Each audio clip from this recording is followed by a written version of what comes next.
So I do a lot of public speaking. I was up in like Bakersfield College talking to students just last week, and so I go to schools and pretty much if people ask me, I'll pretty much go as long as I can fit into my schedule and it's within reasonable, travel distance and things. But the common questions are most people are a little bit disturbed when they find out how really the system works. When they go, "Wow, I didn't realize that I'm in a debt matrix." And how do I get out of it? But a lot of people ask, how do I learn it? And there's no easy way to become financially independent. Just like I went through the ups and downs and losing money and making money and learning those lessons, that's part of the price of becoming financially independent. There's no easy way about it. You can get some coaching and save yourself a lot of mistakes and time, but realistically, people have to go, one, decide that they want to become financially independent. Two, be willing to just not quit on that idea. Get some good coaching and just persist, and if you, like I said, if you live in the United States, you have the best advantage of anybody else in the world to become financially independent. So no excuses. I'm telling you, it's, pretend you're an immigrant and those things aren't available in your country and go, wow, I gotta really get after it. So, but no, I do a lot of speaking events I've always got some I've got some great ideas for future events that we're going to do in the next couple months, and really educating communities that other financial advisors would never go to even. Becoming financially independent is a pretty simple formula.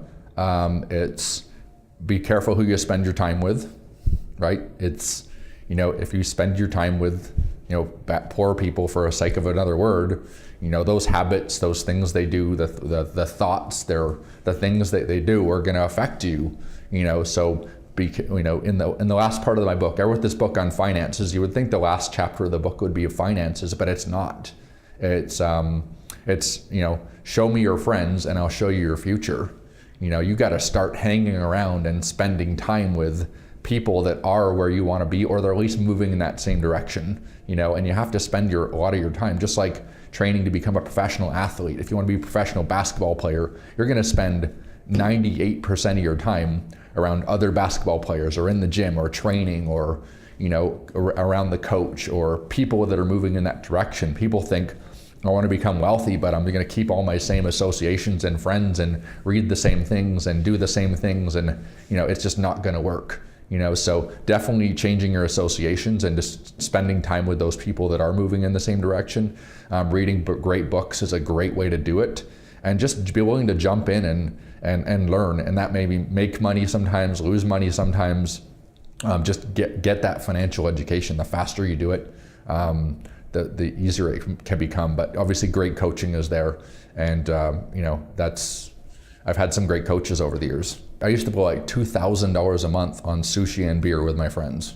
Like, it was like a lot of money blown on, wasted things, and mostly because I didn't have a direction, and I didn't have somebody who willing to coach me in that direction. I was just trying things randomly, so I didn't really have a direction. But when I found somebody who was willing to give me some coaching and a direction, I stopped doing all those other things, and I changed my associations, and I stopped hanging around those people that would just go to the bar. Awesome people, love it, but if you're serious about achieving something, you got to sort of change your associations, and most people aren't willing to do that, and that's their choice, and until they do that, they're probably going to be stuck in the same situation there. There's loneliness at the top, but there's not a lot of people that are willing to go up there, and that's a difficult thing for people. I see it in my business all the time. When people start to work too hard, their family gets critical, and they go, you're not spending enough time with this, and you're not spending enough time with that,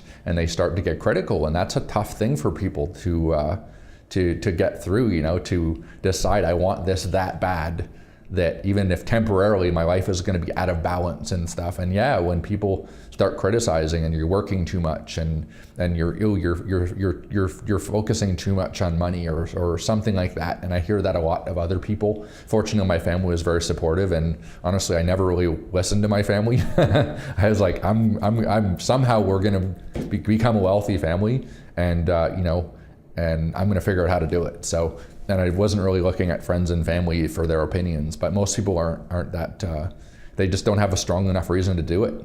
So they get some rejection, they maybe get some criticism, and then they give up on it. And that's where you're going to need support group, and you need good mentors that are going to go, look, this is a temporary thing, and if you stay after this, you can get those things, and it's probably to help those people that are maybe even criticizing you. So yeah, you got to be mentally tough. Some great books on mental toughness and what it takes to achieve greatness. And people always say that you do what you love. That's actually not really true. I don't believe in that philosophy. A great boxer, a great athlete, they may love the game of the being on camera and then doing their sport, but they don't love the 98% of the time they're hammering it in the gym and not spending time with their family and all those things that they're doing to become a great whatever they're doing. Yeah, there's a lot of sacrifice there, and you're not doing what you love. If you're doing, you may do what you love 5% of the time, but the other 95% of the time, you're probably doing things you really don't like. And maybe it's rejection and taking, rejection and you setting big, you have a big, exciting thing, and then it blows up in your face. That stuff happens all the time as an entrepreneur, and you just become mentally tough, And 12 years down the road, I'm pretty mentally tough. There's not a lot that'll happen to me in a week that'll take me off the road. It's when you're new, it does, but you just get very mentally tough. You get very focused, and you can big things that used to be big things, they just don't affect you anymore. You can pretty much get yourself back on track, back on game very quickly after something doesn't go as you planned. Overcoming the need to be liked, absolutely. Yeah, the greatest. One of the greatest things that keeps people average and ordinary is they're just looking around too much for the acceptance and to be liked by all these other people around there. It may sound cold, but I don't really look for the approval of other people ever in anything that I do, and it's very freeing to do that. But I don't look for their approval. I don't look to be liked by other people. I'm doing this. I had tons of people say that I shouldn't write a book against the banking industry. People's opinions that I respected told me it was a stupid idea to write a book about the banking industry, and that I should probably write one that ties into the banking industry so I could make lots more money. So I had to take a lot of people's opinions and just go, that's not who I am. Get rid of the addiction of the approval of other people, and you're probably going to dramatically increase your odds of becoming successful in whatever field you are in.